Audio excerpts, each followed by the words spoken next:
up, and that indicates we are there. And then I'm going to, yes, dear, what? So you don't have like something like we might. The names of these people who are. Well, I know. You just look at me and I fill the names in. Yeah, let me, they have a music stand.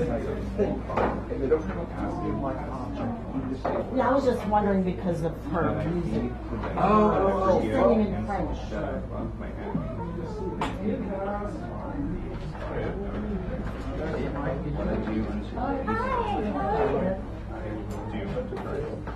What if I should discover that force the very speed that these and then I myself stand in need. You know that I had a knowledge with that. That I myself What make sure you sign in. That is a rule. So thank you. Okay. Or you could. And condemn and rage against. All right, so it's running, is it? Yep. Well, we're about to get started. Welcome to this. I'm going to have a couple people come up and do the usual routines. I'll do the unusual routines. Leave it to me, as they say. So let me get organized. All right, will the routine reader come up, or do you want? Let's do prop one first, and then we do the other one. Thank you so much. Give him a round of applause as he comes up here, getting things started. The reading of the Proposition 1, which I'll go into someday if I have enough time. Prop 1. Whereas warfare is the worst of all crimes in that it embodies, encourages, and rewards all others, whereas the definition of war as used at the Nuremberg trials is meet for the purposes of this proposition, therefore we, the party of the first part, that's always partying, that's us, all citizens of any nation, all those who suffer from the effects and privations of war, who oppose it as a system, as a behavior, as a socially accepted institution, call for an end to war, cessation of all hostilities, the standing down of all military forces, and universal disarmament. Further, let it be known, we, the people, party of the first part, state, by our assertion at this time and place, sacred ground, that we stand opposed to the existence or use of military force as we know it. All those in favor of proposition, please signify with aye. Aye. All those opposed. And abstentions. Abstentions? Okay. One abstention? One abstention. Well, that means it passes then, yes. That passes. Thank you so much. And now will the routine, the reader of the routines, kindly come forward and take care of those things as we like to call them. That would be Karen. Like me? Yes, that would be you, my dear. Yes, yes. Okay. All right. On this beautiful balmy evening in San Francisco. Yes. Oh, okay. I thought I was getting. Okay. Sign-in sheet was passed, and so okay, it's 6:55, so we can start at 7:05. Need that? Yeah. Okay. Settings, you don't need that. All right. Welcome to Sacred Ground with Dan Grady. Also here to take current post. Current post. He's kind of current and forever, but he's looking for anyway. This the longest running open mic in the known and unknown universe, serving up great food, magnificent poetry since 1972. Let's have a big hand for Teddy and Fiona. Without them, we wouldn't be here. And please support this reading by buying lots of food and drink, enjoying the food and drink served here. Please respect the mic, keep conversations to a whisper. Put devices on mute, vibrate, or airline mode, please. Tonight's feature is Adrina Zawinski, who will give the Queen or King's wave back there. She is here. Thank you so much.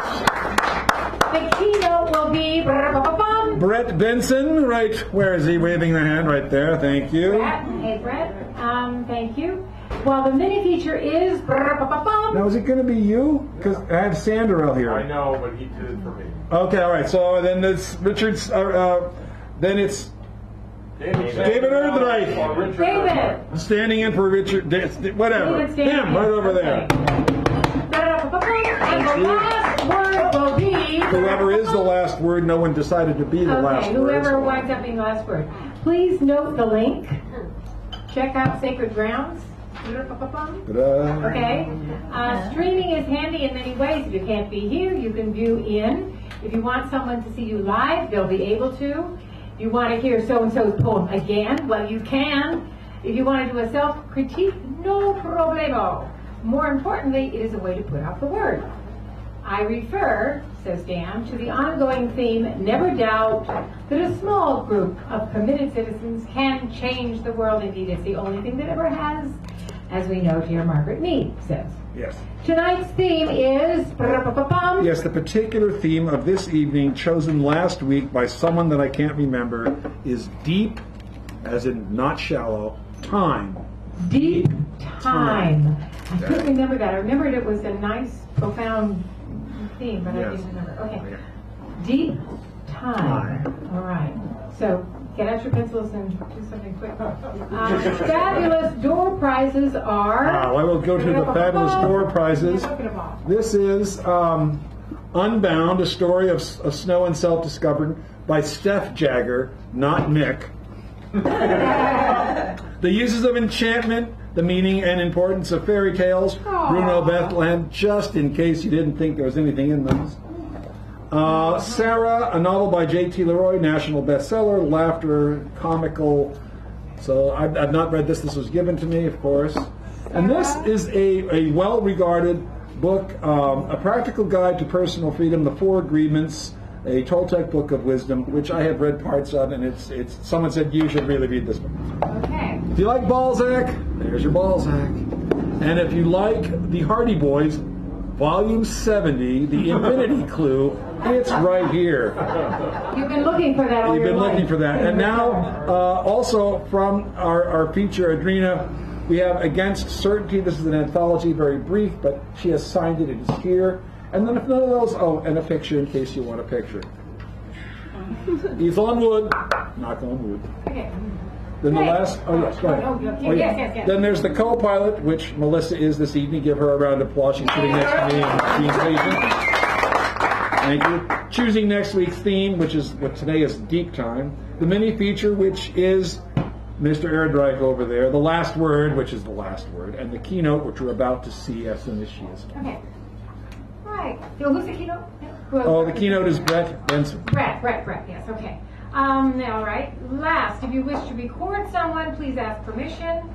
Dan assumes that you've done so, or he would notice the recording is being made, or something like that. Yeah, I'll Anyway, assume you did it. That's a very important legal issue there. Yes. Okay, have fun, enjoy, beautiful poetry, Brett. Give him a round, please.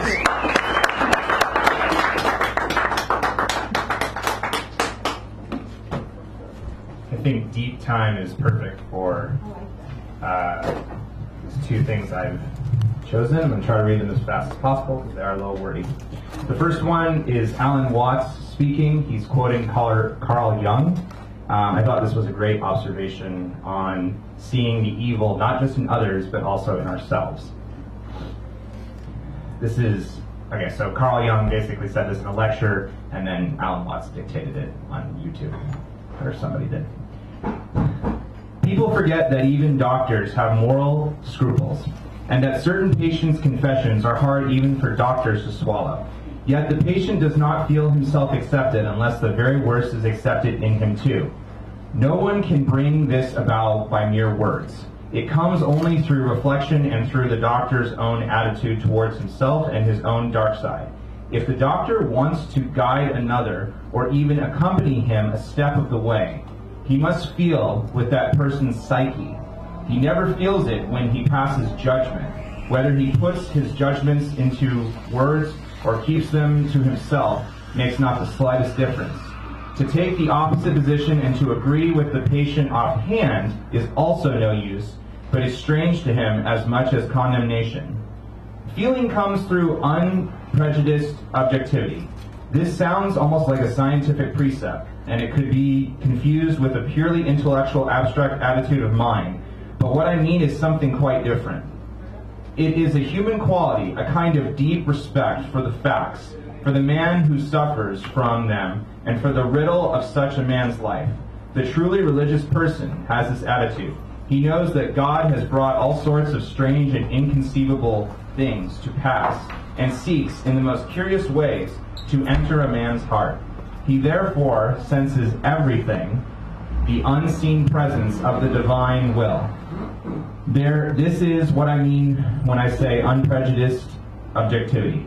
It is a moral achievement on the part of the doctor who ought not to let himself be repelled by sickness and corruption. We cannot change anything unless we accept it. Condemnation does not liberate, it oppresses. And I am the oppressor of the person I condemn, not his friend and fellow sufferer. I do not in the least mean to say that we must never pass judgment when we desire to help and improve. But if the doctor wishes to help a human being, he must be able to accept him as he is, and he can do this in reality when he has already seen and accepted himself as he is. Perhaps this sounds very simple, but simple things are always the most difficult. In actual life, it requires the greatest art to be simple. And so the acceptance of oneself is the essence of the moral problem and the acid test of one's whole outlook on life. That I feel the beggar, that I forgive an insult, that I love my enemy in the name of Christ. All these are undoubtedly great virtues. What I do unto the least of my brethren, that I do under Christ. But what if I should discover that the least amongst them all, the poorest of all beggars, the most impudent of all offenders, yea, the very fiend himself, that these are within me, and that I myself stand in the need of the arms of my own kindness, that I am myself am the enemy that must be loved. What then? Then, as a rule, the whole truth of Christianity is reversed. There is then no more talk of love and long-suffering. We say to the brethren within us, Amen, and condemn rage against ourselves. We hide him from the world. We deny ever having met this least and lowly within ourselves. And had it been God himself who drew near to us in this despicable form, we should have denied him 1,000 times before a single cock had crowed. Wow.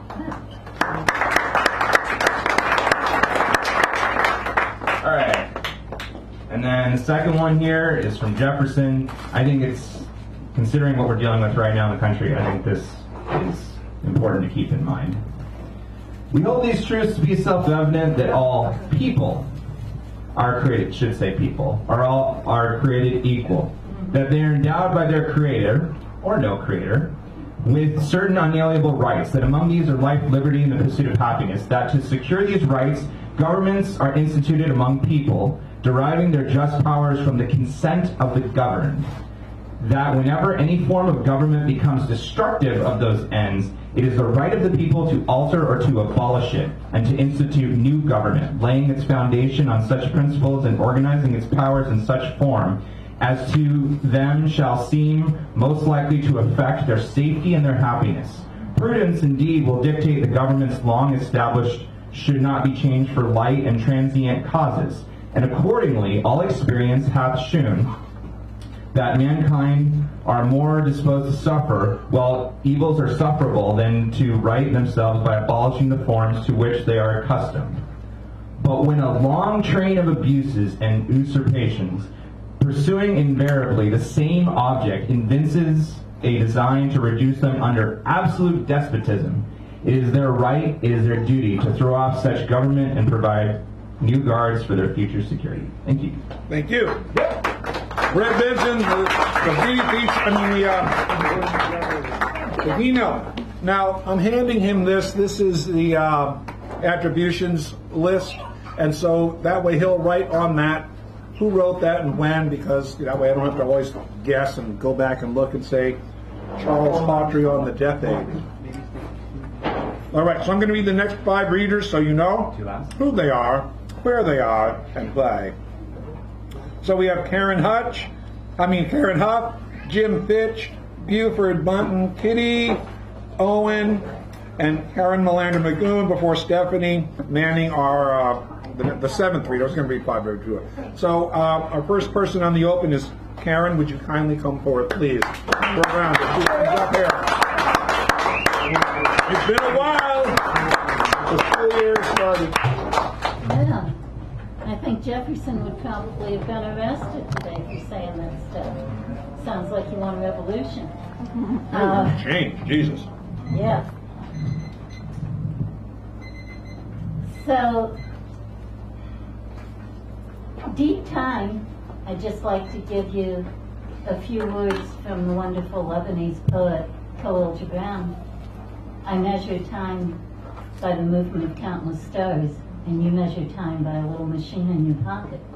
So how can we meet at the same place and the same time?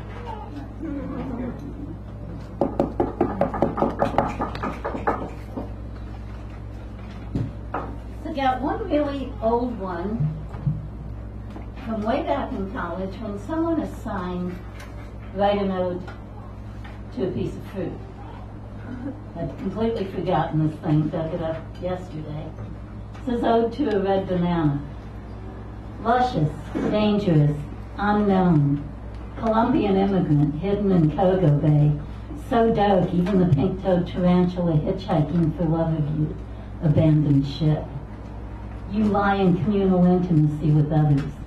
You all look alike, you bananas, waiting to be wanted, not passed by for unfamiliarity.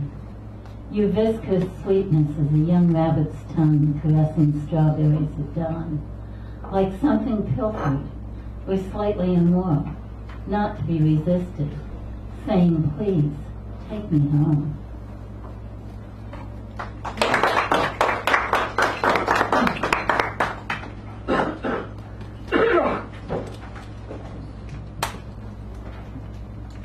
Witness. I remember the Reverend Moran shouting exultation of his soul, swimming through currents of the sea of life he had been cast upon. I believe, and can I get a witness? We read stories of the Holocaust, of Armenian and Rwandan genocides. Students asked me, why do we need to show all this pain?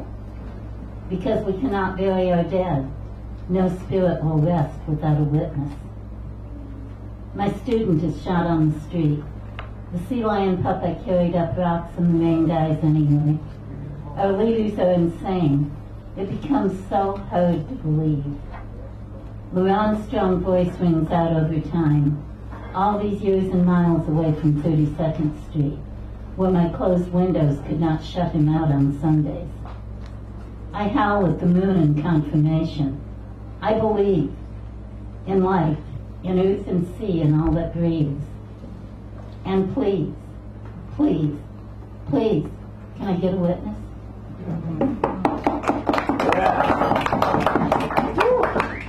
Thank you. Karen Huff. Jim? Give him a round as he comes up here. He hasn't been here in a while. He's a rare bird, not a yard bird, a rare bird. Deep time, huh? Huh? Deep time? Deep time. Is it comparable to good time? No. You may ignore it or use it as you see fit. I see. Okay. I'll dwell on that as I read. Summer fruit. This was not a collusion between me and my partner, by the way. Oh. Sorry, Dick. Each new wave, the ocean. Vanilla and garlic under the Southern Cross.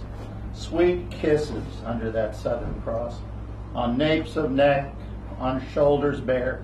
Who sings of magic? Who dares the sand? With moonlight and Southern Crosses. Who dares those kisses, napes and necks in moonlight? Each new wave on sand under Southern Cross in the moon. Light, scented with vanilla, flavored with garlic. Light and sweet. Like fruit bleeding its juice, ripe peach, pear, plum, and berry. Past lips, down chins, dripping to the breast to where each kiss as it becomes fruit.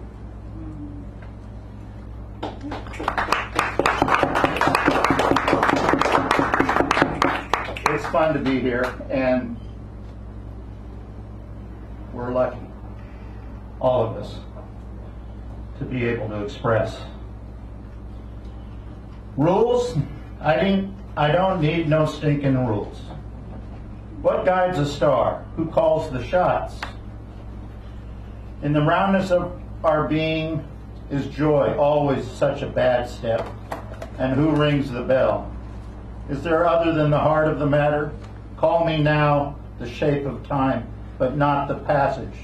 So, do we have a measure? Is that measure a rule? So I have a measure. My love of you, each and every one, comfort in your arms and hearts. The toil in my next act, isn't dew always sweet? For as fog hides what is, it bestows the dew, and the light of day does not render it with our substance.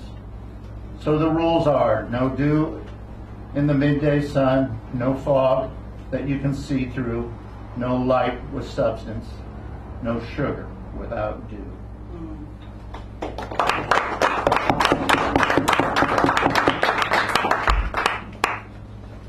So does deep time count? Can we all get there together? That's the question about time, you know, it's somebody's always late. Usually that's my job. But the shadows where all good things live. You guys can leave after this one because it's my last. So. The past is like memory, a golden fog at best, creeping on waves of scent, light, sound. First to confound, then to delight, then to confuse it as it is itself. Forgetting is the curse of any memory, is right or wrong in history telling a cherished thing. We all in our right being do miss something, a loss of skill, of strength, of sight, of bonding over boulders free as the time we have, time. And then again, stories of tacos, fish and otherwise, bacon fried crisp with pico de gallo, and oh, so wondrous, reefer as oregano. Had gone missing, chased down the Pabst Blue Ribbon Road. A tightrope walker's skilled mountaineers wonder at what we were. What we were, what we what? And as to Mr. Page, the turnings of such, in some places, in some ways, none finer being at just skipping in blue jeans. Still that rhythm that we can still hear, that we can still hear, that we can't still, we can, we. Thanks, guys. Thank you. And now let me just read the next set. So we have Buford, then Kitty, then Owen, then Karen, then Stephanie, then Elizabeth. And the Clyde always show before me. Oh my God, thank you so much. Give him a round of applause as he comes up and gets started. It's organized. And thank you, David, for doing everything that you do by gumbo. Thanks a lot.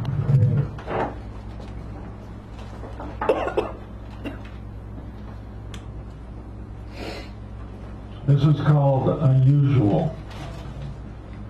I liked work today. A student held on to my belt in the back, insecure, I guess, in that he is autistic and hardly talks. I like being a real service to my students, even in an unusual way. They're unusual kids. Yep.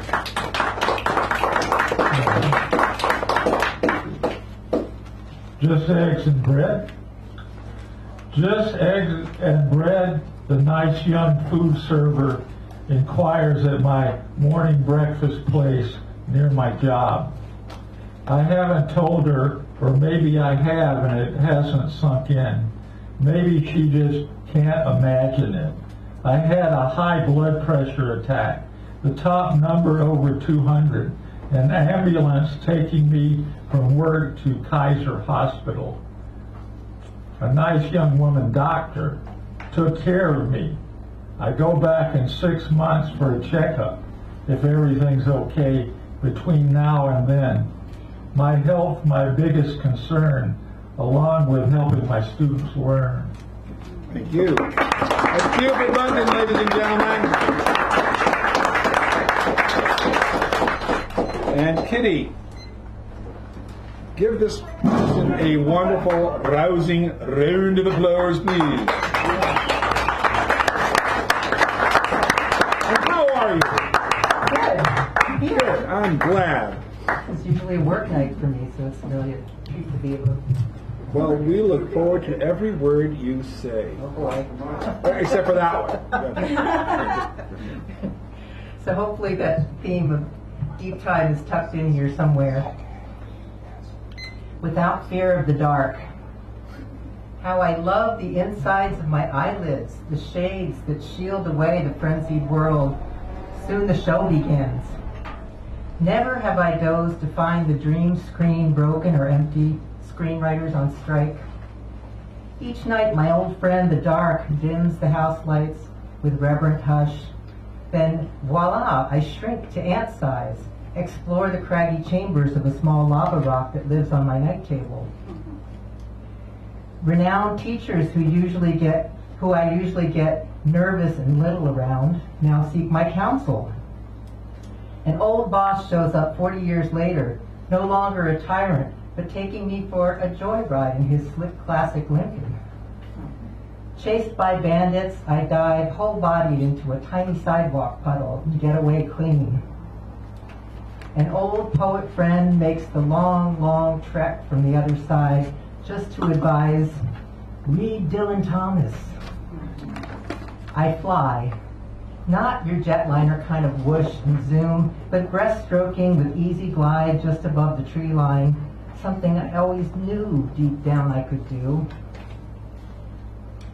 Yes, there's plenty of murder and everyone having sex with the wrong person, but with no price to pay.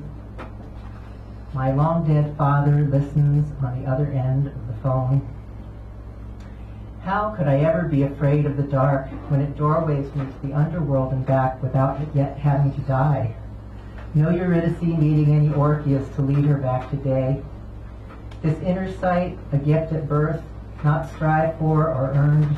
This daily broadcast for one. No signal, no device, no feed. How does it happen? Just dream.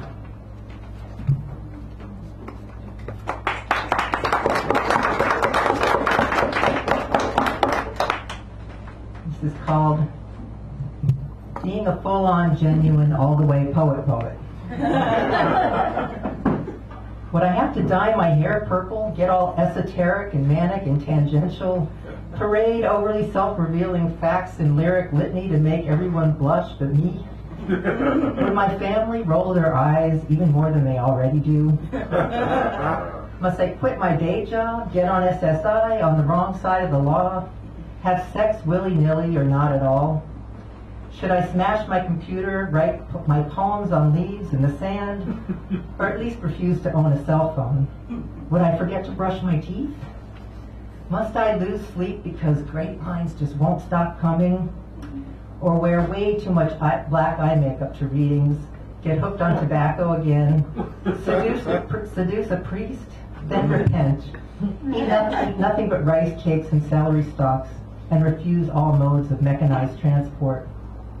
Shall I don a beret at Trieste, or eat at St. Anthony's and sing at Glide? Or better yet, move to Oakland, grow dreadlocks, recite my poems to multitudes of strangers on the BART? Or be a hermit no one ever sees at all? Or shall I make my poet vows thus, to wear a halo inside my head, yield to the shadow, see best in the dark, poke, pry, probe bare hands into soil without being squeamish, turn mind into a time machine, go everywhere, be totally present, reel in really, really big fish from really, really deep down, throw fish back. know the craft, grant readers every wish for fill in the blank, lose faith, get faith back, stay open no matter what. Every day lie face down with arms outstretched to hug the whole earth. Speak the magic words. Have something real to say when someone dies. Thank you. Was that titled All of the Above? Yeah, probably. I was going to say I've been there, but I didn't want to say that. All right, Mr. Owen Dunkley, you're next. Then we have Karen, then Stephanie, then Elizabeth, and Clyde, then me, then Brett, then Mr. Johnson at the crossroads.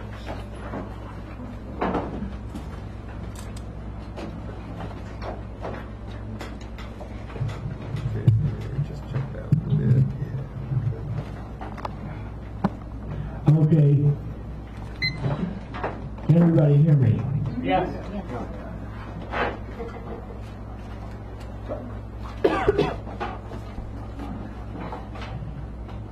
These are some recent poems.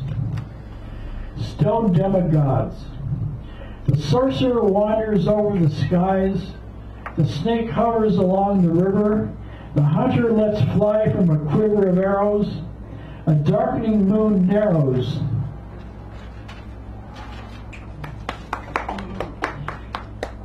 A flight of sparrows penetrating the blue.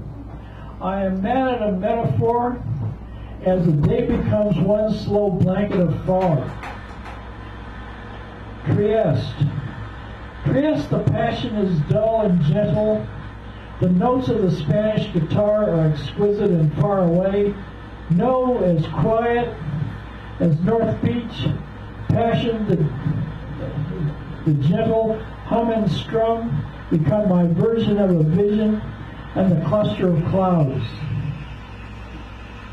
Warm, sort of, evening after Trieste becomes listening to the plunking and screeching of the violin and the hum and strum of the guitars, the sound of the accordion,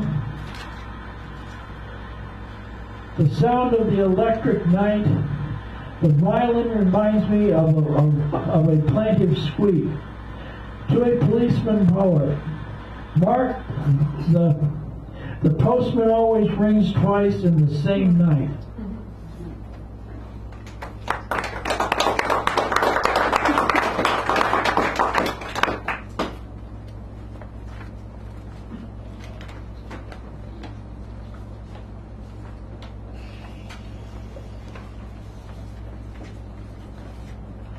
Poem at Starbucks. Lightfoot liaisons throw the thorough through the fence, go for it. Collage, capers, connives, stuck on a nail, Aloysius went to heaven. Pray for varsity souls, social climb, mountains of ecstasy. I'm in the doldrums, gas with the garage, traverse the gun. Away to the angels, joyous forever, hurrah to the heavens.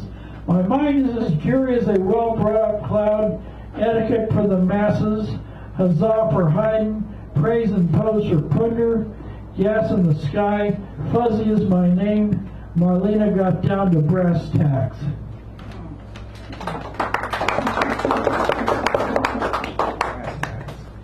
Four poems. The minutes tick, the hours talk, full of hours belief. 2. Fall passions, the spring returns, a graceful overture. 3. Tiny eyefuls of tears, I fear the brooding past, a thoughtless 21st century. 4. Eyes tremble the wary sky, sunfire, mon frere, ghostly lords stay within.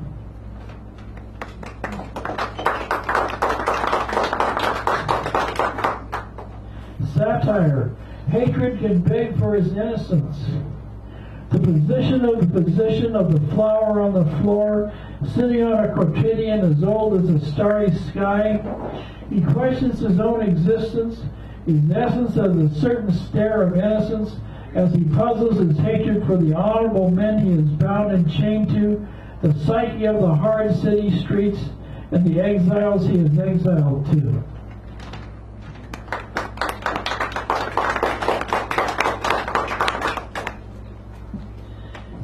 street sky. The underside of the trash can upheaval, our changes are always from without, never from within. The shallow malice we accept. To Gertrude Stein. Pour it on, pour it on, pour it on the poor, outside out, inside in. Pour it on, pour it on the potpourri, pour, passionate perusings.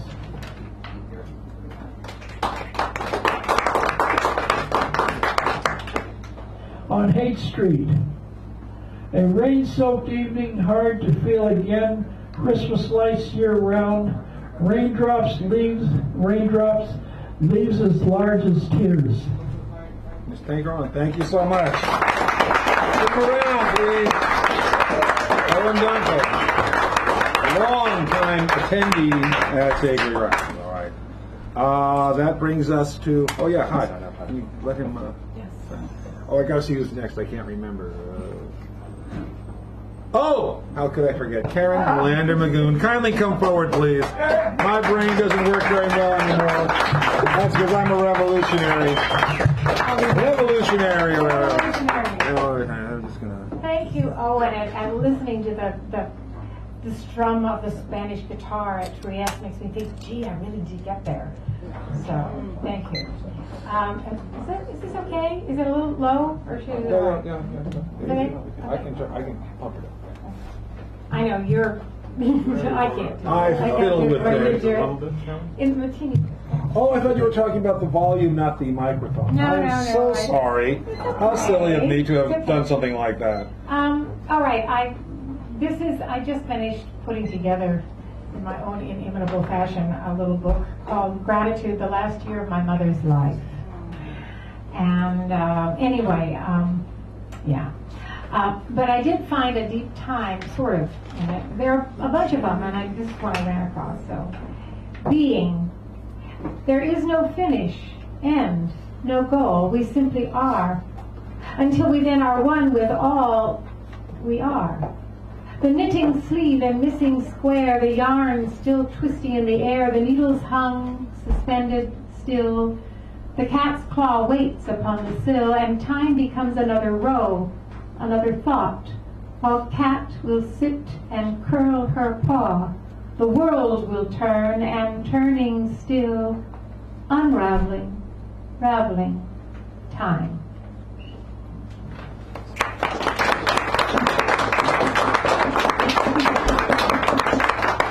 I just pick random.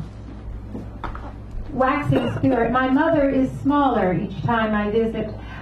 By the way, in case the last year of my mother's life, she, and that's in some of the earlier poems, is discovered she has this pernicious cancer. And she was already 97, but I always felt she really didn't need this last year. It was difficult. But anyway, she was a very strong, wonderful woman, my mom. Waxing spirit. My mother is smaller each time I visit. She is tired, expressing always gratitude for life as life diminishes, becoming softer, lighter, smaller. A flame flickering, waving gently, reaching for the stars. Where is she going? Her girth widening with inexorable and pitiless growing as she smiles and acts courageously, wondering, how long? Where are you going, mother mine? She is smaller, tinier within the clasp of growth, pushing onward like a glacier around her tiny waist. Where are you going, mother mine? You fade slowly and silently, smaller each time I visit, your lovely, elegant frame ravaged by an unseen demon. So that, this little book is kind of, a reflection on deep time. And I've come back to some of the poems I wrote on flowers, because I wrote them quite a while ago and did them and then haven't. And I like some of the flowers.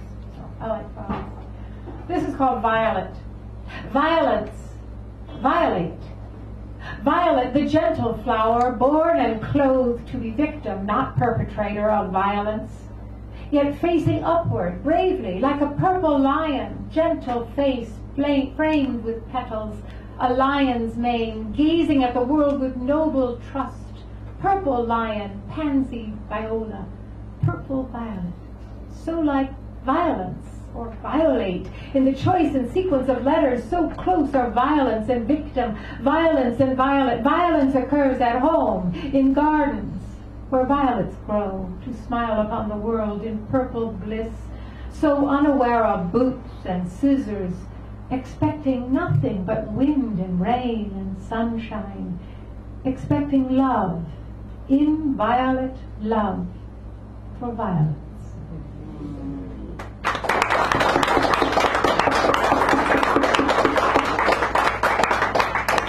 Dandelion, and this I was extraordinarily flattered that my grandson, when he was 10, memorized this and said it to me, at least parts of it, over the phone. So. Is it his poem? No, it's my poem. Oh. But that's why I was so flattered. Oh, okay. That he found, somehow, I guess I'd said it on some, I don't think here, but somewhere, he found it on the internet.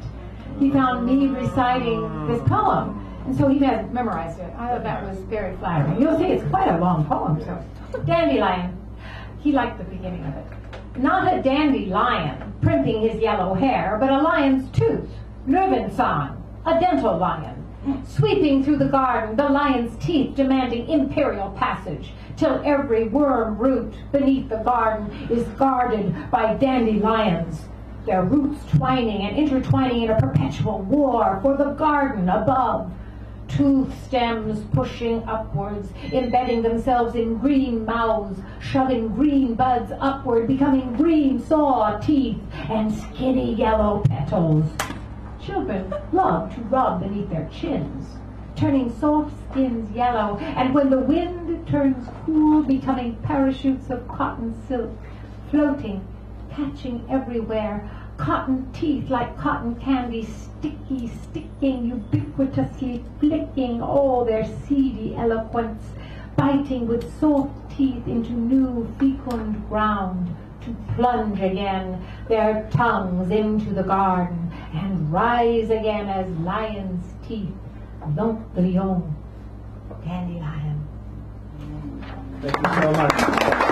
Karen Melinda Magoon, and she has a book. Stephanie Manning, kindly come forward and please give her a round of applause. Stephanie Manning, a wonderful poet, a long-term denizen of this group, someone to whom debts are owed and shall be paid someday. This Saturday, the debt will be paid. Yes. Dan Brady yes. and Wendy Walters are featuring at La Promenade, so please come out. Yes, I was gonna do that when I got up, but thank you. I'll there we go. So. I look forward to that one. And so on Sunday I went to the anti-racist demonstration in Berkeley, and then I wrote this. And I'll tell you, it was pretty thrilling and I mean terrifying to be face to face with like hundreds of cops and hundreds of black masked people and thousands of protesters. Very interesting. But anyway, this one is called Helmets. Bike helmet, motorcycle helmet, football helmet, black face cover, black hair cover, all black clothes and shoes, bear repellent, knives, stainless steel scoop, colander, helmet. How do you know who is who in this punch-up? Provocateurs all around, caught on cameras everywhere. Next time I want to see drummers on the sidelines, encouraging the combatants like Mississippi Choctaws at an Indian lacrosse match. Like a real 18th century battle of drummers running along with on the sidelines, giving the battle scene drum rolls, as though there is real glory in making another person bleed. And how do you know who is who? Through your subjective impressions? You might be wrong there. Through your objective impressions, still might be wrong. Or have you never doubted your judgment? Next visit to the kitchen. Think about that pressure cooker, that colander, those utensils, that bug repellent, because young men and women in black are thinking about them, and it sure ain't for making spaghetti. It sure ain't. Thank you, Stephanie. All right, Elizabeth, will you kindly come forward? Is this your first time here? It is, yes. Okay, give her the treatment.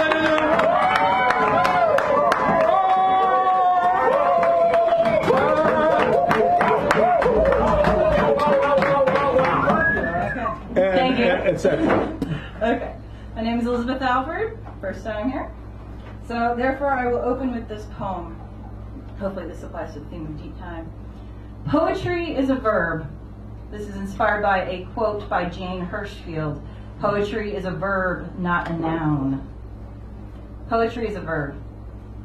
When canyons rise to meet the cliffs, and the rivers all run dry, when the air we need is hard to breathe, come poetry with me. For the sea itself is drowning, and the deserts cry for rain. The bread we eat has tainted grain, come poetry with me. While the roads we take are crumbling, and our sidewalks fall apart, a drifting leaf is no sign of peace, come poetry with me. When ancient trees are paved away, stillbirthing barren land, and the life we know has given way once fate has dealt our hand, we'll watch the stars above implode, believing we're still free. When the world is gone, you'll understand. Come poetry with me. Thank you.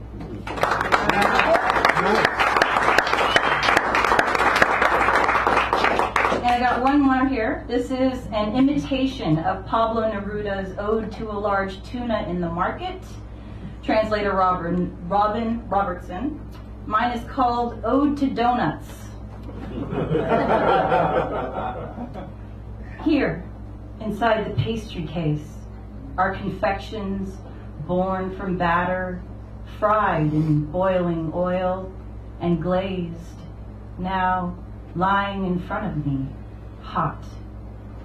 Enticing to my earnest nose, these freshly iced batches of donuts, only they will sate the crushing need to feed, for my unfathomable stomach, the depth of which seems a vast abyss, a great chasm, spasming, famished, aches for sweetness in a desperate way. Only they may sate this hunger from the depths. Anything else is just lacking. But the surging, always renewed appetite for donuts, plain glazed, stuffed or topped with sprinkles, is consuming my soul. There's a gaping hole in the middle, somewhere, like a donut, longing for fulfillment. It doesn't care how it's filled. Hot in front of me, caught in a cage of my own making from thinking about donuts and my own turmoil. The holes of donuts tempt me most. Now, simple balls of dough. In the whole market, they, more than anything with their purposeful perfection in this contemplation of craving, sate me. The other wary, hungry souls who lurk in baked goods aisles and search for sweets don't yet know that holes exist everywhere. In donuts, once boiled in oil, in stomachs, in the souls of the universe, in the stars we're navigating now in fathomless space. Thank you. Are you not doing upcoming feature here? Oh yes, I have a feature coming up on the 13th. Please. Right here, right here. Just so you know. She came by to say hello, and she did. I appreciate that. Very good. Thank you so much. Thank you. All right. Robin Williams. Not here. Lord Haw. Dan, too soon. Maybe here. Okay. The Clyde Always Show, ladies and gentlemen.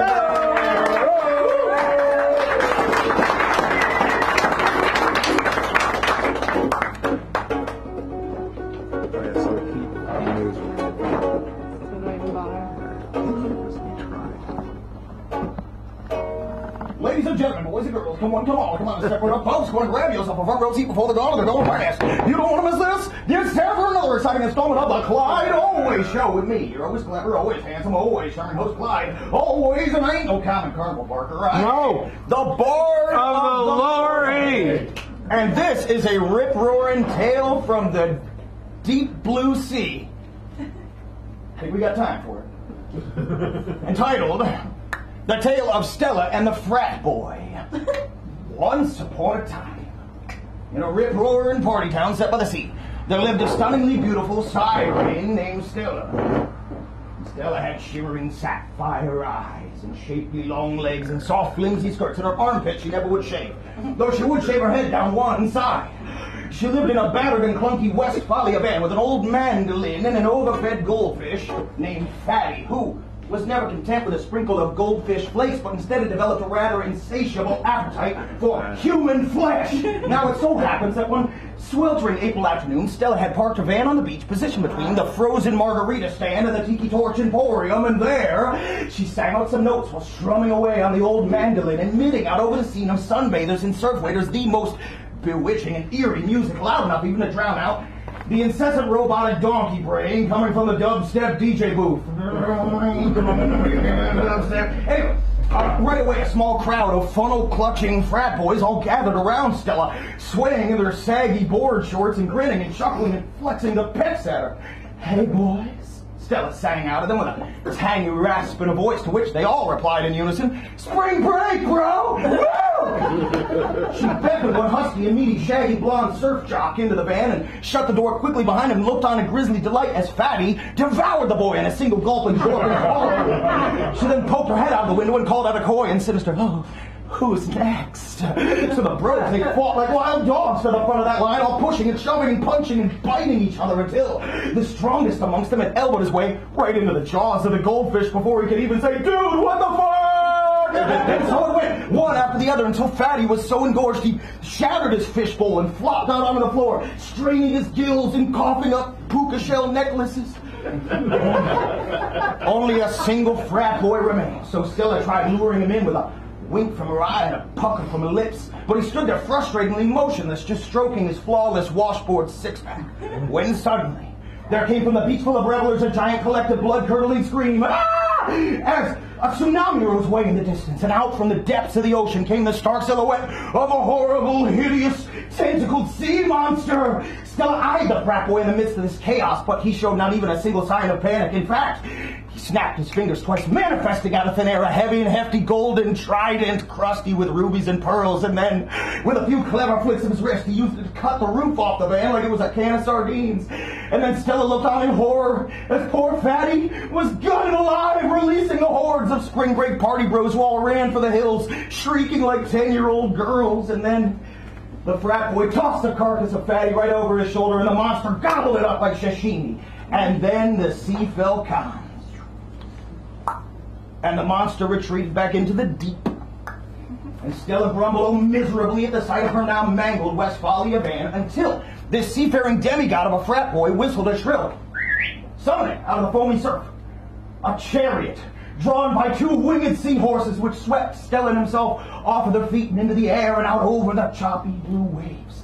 And for perhaps the first time in her long life, Stella the siren felt kind of weak in the knees, as at last this seafaring demigod of a frat boy, this mysterious suitor, he finally spoke with rugged charisma, and looking her longingly right in the eyes, he requested politely and oh so succinctly that Stella show him her tits. Thanks for listening, everybody. Tune in next time to another episode of the Clyde Always.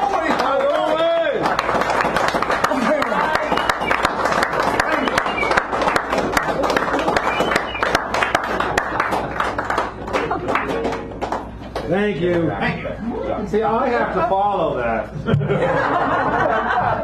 I'm so fortunate as to be, okay, so anyway.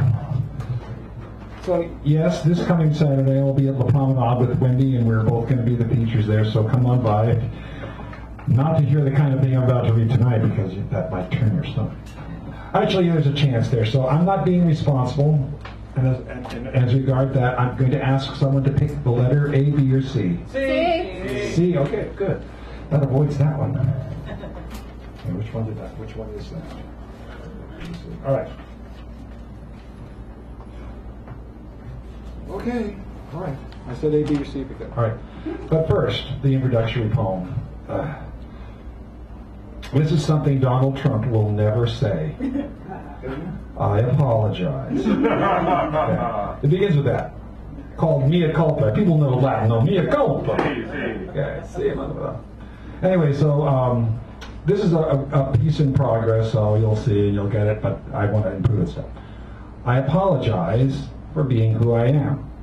What I am. That is to say, for being a man, being white, being colored by the lights others see me by. I offer my apologies for what has been done by those who claim to speak for my race, appear in my image, decide what they think my nature is, for the anger, the mistake, the blindness, the horrors, the endless woe, the banks of abstract hate, the lack of patience, the lack of care, the lack of fairness, the lack of justice, the lack of hope, the lack of food, the lack of freedom, the murders, rapes, and robberies, for the death and dying done, the genocides, racism, and disaffected religiosity. From my depths, I apologize for all that and more, even as I recognize, though through a glass darkly, the vast, dismal fields spread over the abyssal depths of the revulsion I feel at my kind. There's more to come. That's sickening enough. Now, since you picked C, you're lucky, because that way I get to read this one. Okay, so this is called speculation. Speculation.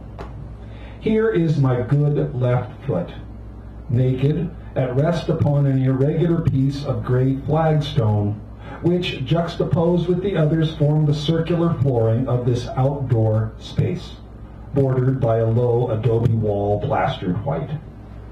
It is a place for sitting, conversing on balmy nights, viewing the far horizon and constellations, or to relax as the fire licks up logs set in the brazier. But today I reflect on history, how a dream and chance led me here, how, after choosing this place, I transplanted its floor to nearby spaces, honoring them all by sharing life, graded the soil by hand, smelling its redolence, felt its warmth as I smoothed it over with gritty red clay I had scooped from the stream, spread layer by layer. I remember the musicians who came and the dancers, how we all circled and sang, stepping music into it, tamping it all the way down, step by step. I think back on those who brought the flagstones from the eastern mountains, how we arranged the pieces considering their natural shapes and colors, then how we stacked adobe blocks to form the low encircling wall and plaster partly made with the stream beds, sand, and gravel, which we also carried here by hand. So that now, upon this gray-blue stone, my good left foot can rest, its shadow falling across the line of green moss which is taken up in the space between all the flagstone pieces, where ants and other denizens wend their busied way, unaware of the history of the titanic structure around which and about which they course their lives, how it was made, or its destiny. I had been thinking how different they are from I, but then also how we're similar. Neither of us knows the future of this place, how it will come to be whatever it comes to be in ages hence, after I am long, long gone, and the stone work here settles back down into its own logical arrangement. Come what may, it will be what it will be, as it changes ever so slightly with each moment, as it will, as it must. And however it crumbles, I suspect it will not be noticeably different to all those descendants of these very denizens than what it is now. Mayhaps it could be better, and who's to say? Who will be here to say? And if no one is here to say anything, then what? And so I reflect on my good left foot and its shadow upon a warm, flat stone, and thence to consider the far distance of the past and the long face of the future. And while these considerations may be fitting and just, it is certainly not what I expected to come my way on this, the shortest day of the year, as they waited for the sun to go sinking. Thank you. Thank you so much. And now, isn't it Brett Benson back from the Open, right? Yeah. Brett Benson back at the Open. He did the keynote, so he comes back to the Open. Then we got Marsh and Joseph, and then we got our Peter. Thank you so very, very much for being patient with someone like me who's impatient. Time? Oh, yeah, yes, I will set that for you. Thank you so much. You're a kind person. You're ready to go, dear. The field. The field is blooming this time of year, out of step with the other fields in the area. Singled out and noticed, probably because of the underground well, or the fact that no one ever goes onto the field except to pay respects. For thousands of years, the first peoples would gather here to give thanks for the harvest, the land, the water, the forests of abundance. Try though they may, year after year, nothing would grow on this plot of land. Failed crop after failed crop. They could not comprehend why no seeds would flourish, why no organic matter would spring unbounded when duly prompted. In its own sweet time, in its own sweet way, the field would grow tall with grasses, figs, and various assortments, brandishing vibrant colors or plain displays. Nothing could ever be built on it and survive long. Shakes in the ground would crumble structures, though never with anyone inside them. Yet any building, whether by stone, by stick, by brick, by steel, by concrete, or other, would last no more than a month by circumstances completely unknown. The seasons passed into calendars and the calendars into ages, and still the field managed to dissuade owners of the earth to momentarily not own the earth, letting life be as it was meant to be, the natural world in its primal state.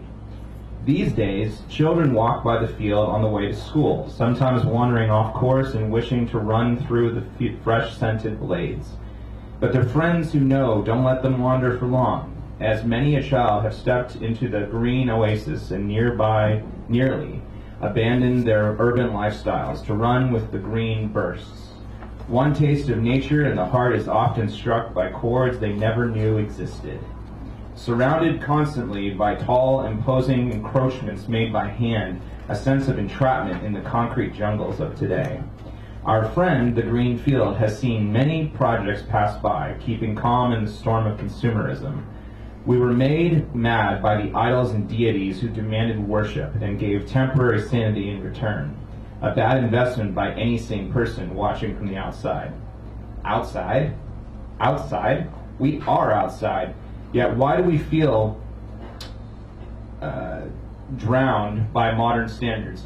How can the field be so free while society runs amok, killing one another for pairs of brand shoes, stealing and poisoning water as the general population watches another show or another TV distraction? How to find inner peace while the world around us rages in constant infernos, burning fear into our minds? Fear, free, living in fear versus living free. That's it. That's what the green field, who blooms at its own time of years, possesses. A willingness to be free, and as a consequence, a way to last throughout every change, every escape around its borders. What foundation, what promise, what severe stance it must have to stand on its own accord through various adversities. During the springtime, Girl Scouts will often set up a shop on the edge of the field, near a busy city block, the one where the kids are walking to school from September to June. Thin mints are a temptation most cannot resist, as they give a crisp, fresh snap with every bite. And while the customer finishes their order, they often glance at the backdrop, the tall grasses dancing slightly in the March breezes, another year gone by. The air on the field's borders is always a little bit warmer, maybe because of the occupants creating heat and taking up space, or maybe the oxygen from the outstretched bristles are perfect conditions for a cooler state of awareness. Inside the field, you could not sense a willingness to be developed by standards of any rational proportion, for patches would appear as patches saw no fear, punch drunk on sunlight above and the underground well below. People wish to understand the field's purpose, to contemplate pure existence by the hour or by the minute, to seek answers that many had sought, agonizing over what later became known as stubbornness instead of virtue. Admiration turned to resentment when the field would not let anyone stay for a long time, or what those developers call a long, profitable time. Was the field ever for sale? Someone once said technically no one had ever owned it, even when human dwellings were built. The paper agreements were always en route to be verified and notarized when things simply fell apart. Why not give in? Why exist so stubbornly, like a thorn in someone's picture-perfect life, to remind the bordering neighborhood of their material standing?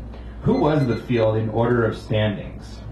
Don't try to comprehend it when you sit down. You might go mad in the process. Thank you. Thank you. Greg Benjamin, ladies and gentlemen. Our keynote of this wonderful evening. And now we have before the penultimate person before our feature of the evening, or ultimate. Is it ultimate? Well, before, then it would be the ultimate before. Oh, okay. I would be the penultimate. You're the penultimate, not the anti-penultimate. Penultimate. He's the pencil ultimate. Consultimate. The consultimate. Mr. Martin Joseph, would you kindly come to the microphone, please? He will engage us successfully, and then we will brag upon the future as it is and take care of that. And I'll stop this tiny brogue of mine forever now. I'll switch to German for kind of. Good evening, Sacred Grounds. Good evening, Martin Joseph. I just finished a 2-week visit from my granddaughters who came from New Jersey.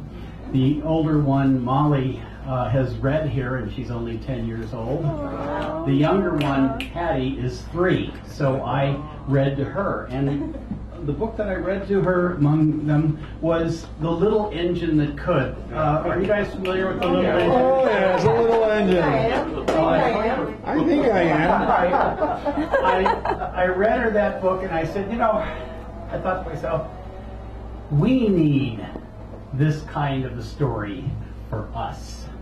So I wrote The Little Blue Proletarian Engine That Would.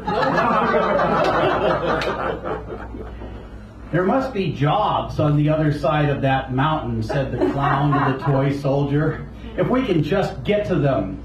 There better be, said the toy soldier. There's nothing left for us on this side of the mountain except the opioid epidemic. I expected more after my tour of duty. I have the audacity of hope, said the ballerina. I know we can get through this, and that there will be happy boys and girls just waiting to play with us over there. All 3 of the toys were crammed together in a car full of toys, on a train full of cars pulled by the happy little red train. Not exactly luxury accommodations, but such is the price of destiny's lottery. There were dolls of every imaginable kind. There were giraffes, teddy bears, a baby elephant, and monkeys, too. Lots and lots of monkeys. The little red train was happy knowing that her cars were full of good things for girls and boys. Chug, chug, chug, she said, and she climbed the long, steep side of the mountain. Puff, puff, puff, puff, puff, puff, puff, puff, puff, until all at once she came to a dead stop. She did not move at all. She tried to start up again, but her wheels just would not turn. Something inside of her had popped. Her steam escaped. I may not make it to the top of the mountain with you, sighed the little red train, but I believe that you as a group will make it there. Then she closed her eyes and she would move no more. The clown shook his head. I feared this would happen, he said, ever since her maintenance insurance was canceled. No one knew what to do. Just then, a shiny golden train came roaring up the mountain on another track. The clown waved it down with a red flag. Our engine is not working, the dolls and toys cried out to the golden train. Could you please pull us over the mountain with you? The shiny gold engine huffed. You want me to pull you?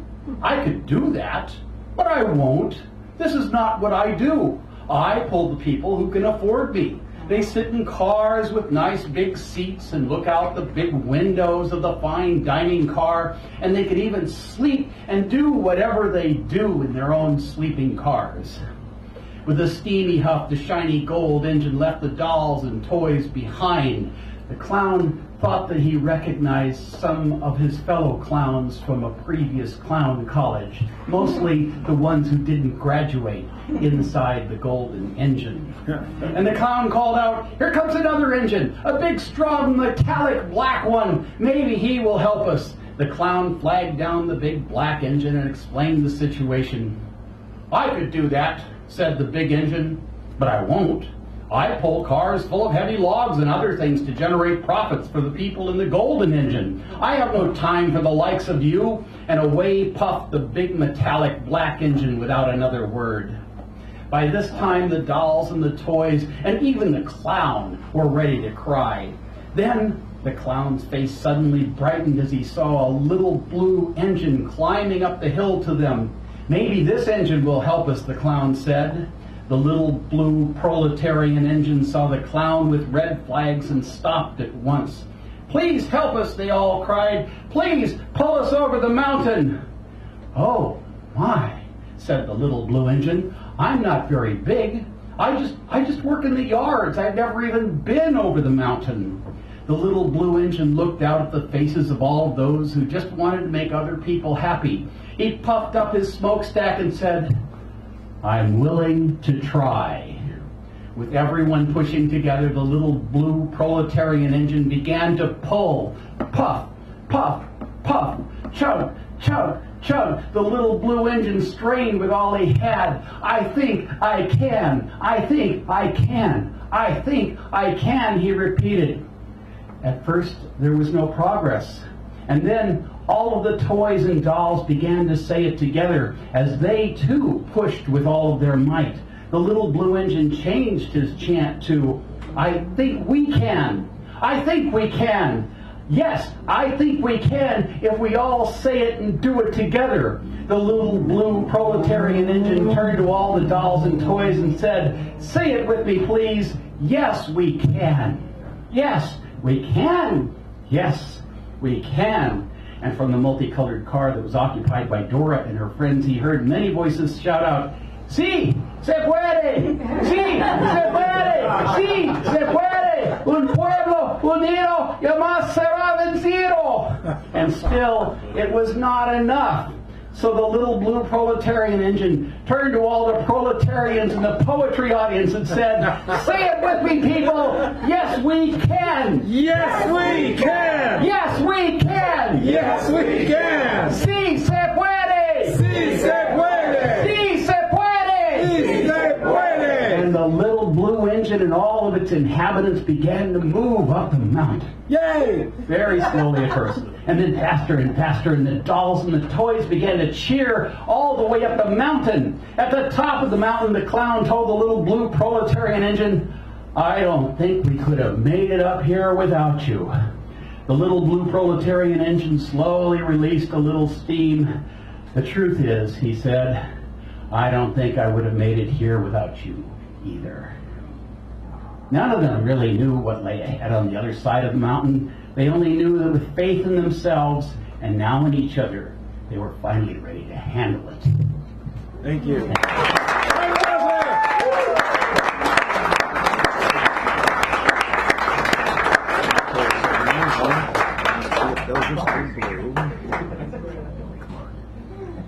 Oh, maybe you gotta do